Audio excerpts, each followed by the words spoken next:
Welcome to Razia's kitchen.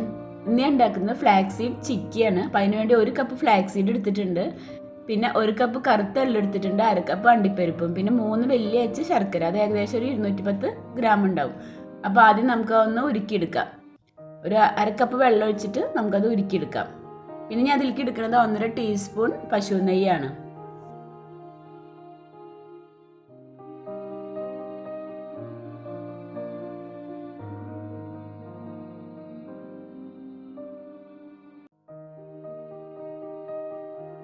ഇപ്പോൾ ശർക്കരയൊക്കെ നന്നായി ഉരുകി വന്നിട്ടുണ്ട്. ഇനി നമുക്ക് ഫ്ലെയിം ഓഫ് ചെയ്യാം. ഇനി നമുക്ക് എള്ളും ഫ്ലാക്സ് സീഡും അണ്ടിപ്പരിപ്പും ഒന്ന് വറുത്തെടുക്കണം. അപ്പോൾ അതിന് വേണ്ടി ഞാൻ ഒരു പാൻ അടുപ്പത്ത് വെച്ചിട്ടുണ്ട്. ഇനി നമുക്ക് എള്ള് ആദ്യം വറുത്തെടുക്കാം. എള്ള് ഞാൻ കഴുകിയെടുത്തതാണ്. അത് നമുക്ക് ആദ്യം വറുത്തെടുക്കാം. ഒരു മീഡിയം ഫ്ലെയിമിൽ വെച്ച് വേണം വറുത്തെടുക്കാൻ.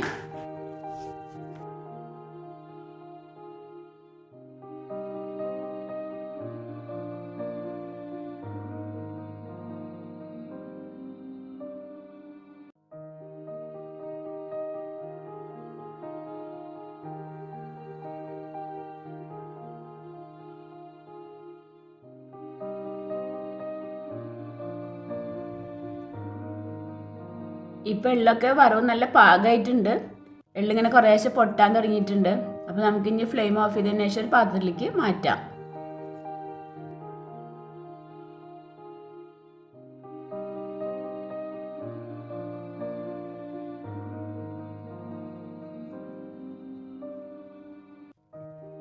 നമുക്ക് അടുത്തായിട്ട് അണ്ടിപ്പരിപ്പ് ഇതുപോലെ ഒന്ന് ഡ്രൈ റോസ്റ്റ് ചെയ്തെടുക്കാം.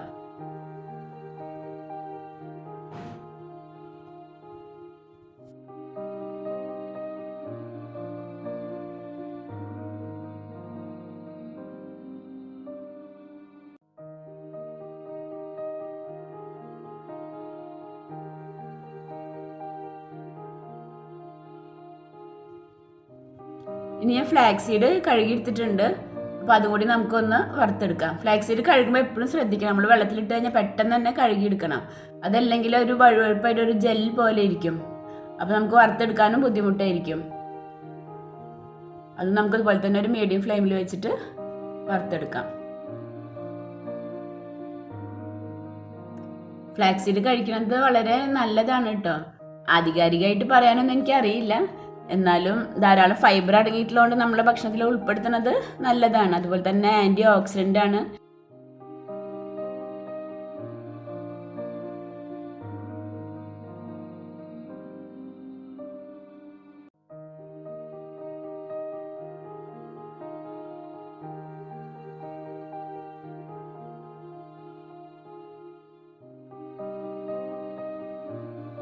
ഇപ്പോൾ ഫ്ലാക്സ് സീഡ് വറവൊക്കെ പാകമായി വന്നിട്ടുണ്ട്. എള്ളിൻ്റെ പോലെ തന്നെ ചെറുതായിട്ട് ഇങ്ങനെ പൊട്ടാൻ തുടങ്ങിയിട്ടുണ്ട്. അപ്പോൾ നമുക്ക് ഫ്ലെയിം ഓഫ് ചെയ്യാം. ഇപ്പോൾ നമ്മൾ ഫ്ലാക്സ് സീഡും എള്ളും അണ്ടിപ്പരിപ്പൊക്കെ വറുത്തെടുത്തിട്ടുണ്ട്. ഇനി ഇത് ചൂടാറിയതിന് ശേഷം നമുക്ക് പൊടിച്ചെടുക്കാം.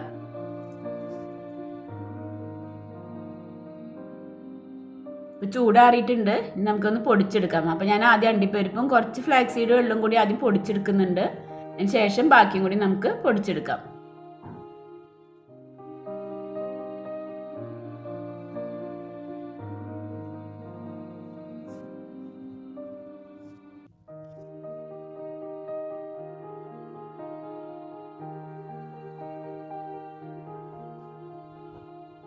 ഇനി നമുക്ക് ബാക്കിയും കൂടി പൊടിച്ചെടുക്കാം. ഇത് നന്നായി പൊടിയണമെന്നില്ല കേട്ടോ. നിങ്ങൾക്ക് ചെറുതായിട്ട് കടിക്കാനാണ് ഇഷ്ടം എന്നുണ്ടെങ്കിൽ അങ്ങനെ പൊടിച്ചെടുത്താലും മതി.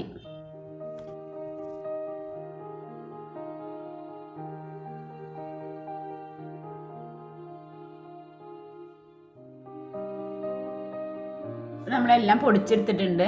ഇനി അതിലേക്ക് നമ്മൾ എടുത്തു വെച്ചിട്ടുള്ള പശു നെയ്യ് ഇട്ട് ഒന്ന് മിക്സ് ചെയ്തെടുക്കാം. കൈ കൊണ്ട് തന്നെ നന്നായി ഒന്ന് മിക്സ് ചെയ്തെടുക്കാം.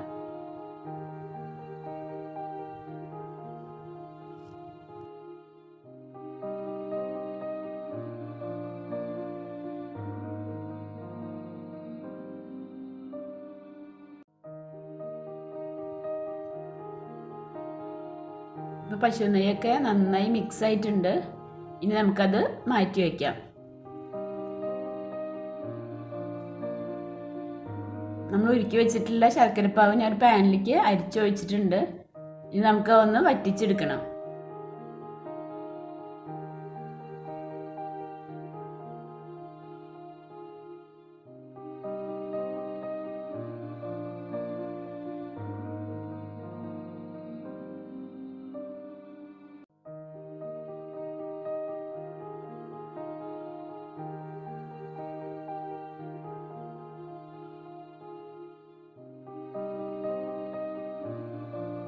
ശർക്കരപ്പാവൊക്കെ നന്നായി വറ്റി വന്നിട്ടുണ്ട്. നമുക്കൊരു ബൗളിൽ കുറച്ച് വെള്ളം എടുത്തിട്ട് അതിലേക്കൊന്ന് ഒഴിച്ച് നോക്കാം. അതിൽ ഒഴിക്കുമ്പോൾ ശർക്കരപ്പാവ് നല്ല കട്ടിയായിരിക്കും. ആ ഒരു പാകത്തിന് വേണം എടുക്കാൻ. നമ്മളെ ശർക്കരപ്പാവൊക്കെ നല്ല പാകമായിട്ടുണ്ട്. നമുക്ക് ഫ്ലെയിം ഓഫ് ചെയ്യാം.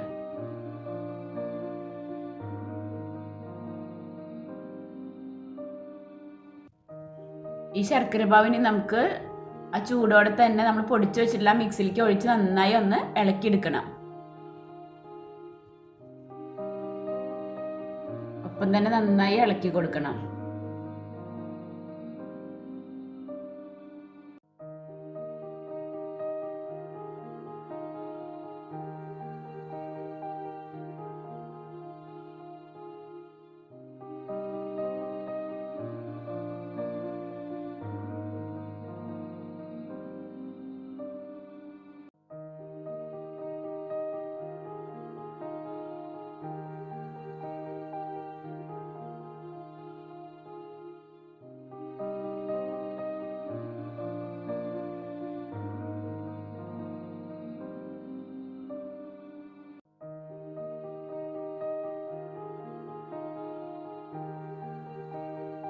ഇപ്പോൾ ശർക്കരപ്പാവൊക്കെ നന്നായി മിക്സ് ആയിട്ടുണ്ട്. ഇനി നമുക്കത് ആ ചൂട്ടോടെ തന്നെ നമുക്ക് ഒരു നെയ്യ് പരട്ടിയിട്ടുള്ള ഒരു പാത്രത്തിലേക്ക് നമുക്ക് സെറ്റ് ആവാൻ വെക്കണം. നിങ്ങളുടെ അടുത്ത് സ്ക്വയർ അല്ലെങ്കിൽ റെക്റ്റാങ്കിളോ അധികം ഹൈറ്റ് ഇല്ലാത്ത പുഡിംഗ് ബൗൾ ഉണ്ടെന്നുണ്ടെങ്കിൽ അതിൽ നെയ്യ് പരട്ടിയിട്ട് സെറ്റാക്കി വെച്ചാലും മതി.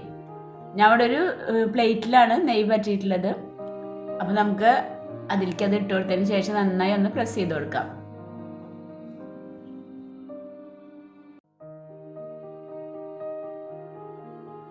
ചൂട്ടോടെ തന്നെ നന്നായി ഒന്ന് പ്രസ് ചെയ്ത് കൊടുക്കണം. ഞാൻ അതിൻ്റെ മേലെ ഒരു ബട്ടർ പേപ്പർ വെച്ചിട്ടാണ് പ്രസ് ചെയ്ത് കൊടുക്കുന്നത്. എന്നാലും നമുക്ക് മുറിച്ചെടുക്കാൻ നല്ലൊരു ഷേപ്പായിട്ട് കിട്ടുള്ളൂ. നന്നായി പ്രസ് ചെയ്ത് കൊടുക്കാം.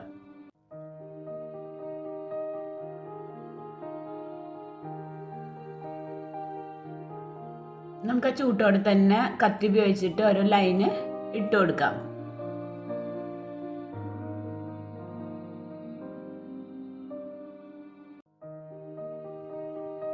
ഇപ്പോൾ ഒരുവിധം ചൂടാറിയിട്ടുണ്ട്.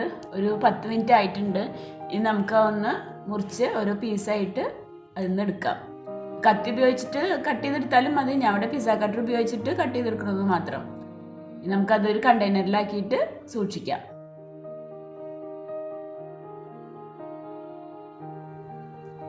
ഈ ഫ്ലാക്സ് സീഡ് ചിക്കി കഴിക്കാൻ നല്ല ടേസ്റ്റാണ് കേട്ടോ. അപ്പോൾ നിങ്ങളിതുവരെ ഇങ്ങനെ ഉണ്ടാക്കിയിട്ടില്ലെങ്കിൽ തീർച്ചയായിട്ടും ഒന്ന് ട്രൈ ചെയ്ത് നോക്കുക. അപ്പോൾ നിങ്ങൾക്ക് എൻ്റെ വീഡിയോ ഇഷ്ടമായിട്ടുണ്ടാവുമെന്ന് വിചാരിക്കുന്നു. ഇഷ്ടമായിട്ടുണ്ടെങ്കിൽ ഫ്രണ്ട്സിനും ഫാമിലിക്കും ഒക്കെ ഒന്ന് ഷെയർ ചെയ്യണേ. എൻ്റെ ചാനൽ ആദ്യമായിട്ടാണ് കാണുന്നതെങ്കിൽ ഒന്ന് സബ്സ്ക്രൈബ് ചെയ്യണേ. Thank you.